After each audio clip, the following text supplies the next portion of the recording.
What justifications are there for alimony in the year 2022? Now that's a great question. Clearly, in an earlier time, when one member of a married couple almost always had substantially more ability to be self-supporting, alimony made a lot more sense than it does now.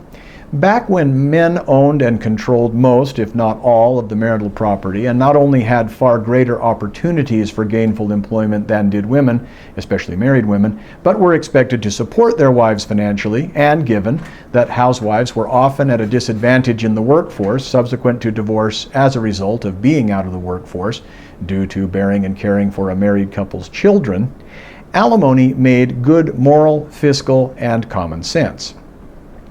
Perhaps the most compelling reason governments support the concept of alimony today in the event of a divorce is this.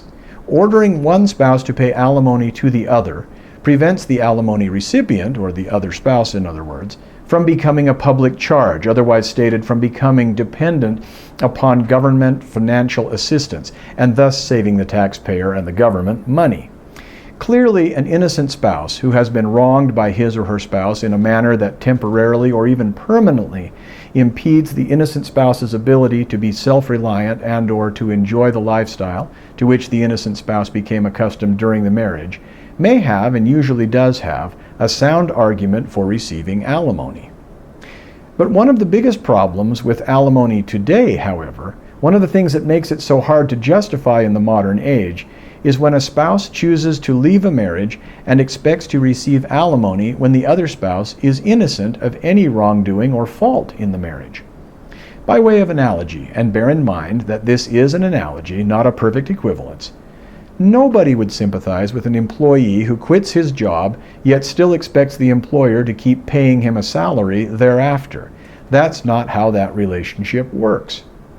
The employee gets paid in exchange for working for the employer. When you choose not to work for the employer is relieved of any obligation to pay you.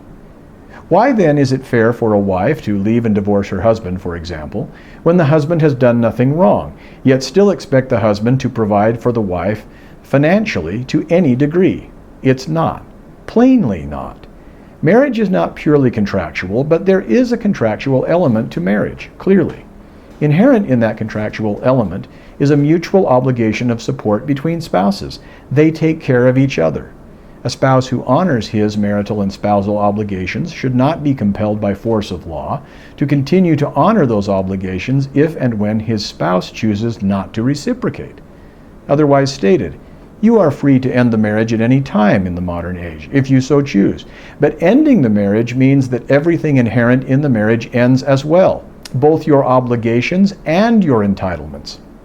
You no longer have any obligations to your spouse because he's not your spouse anymore, and your spouse no longer has any obligations to you because he's not your spouse anymore. When spouses who leave faultless spouses claim that they nevertheless still have a right to be financially supported by their ex-spouses on the basis of being unable to support themselves or to support the lifestyle to which they became accustomed during the marriage, without financial support from their ex-spouses, such an argument completely disregards the natural consequence of the choice to divorce a faultless spouse. Your self-imposed inability to support yourself after quitting a well-paying job you may not have liked does not entitle you to demand a living from anyone else.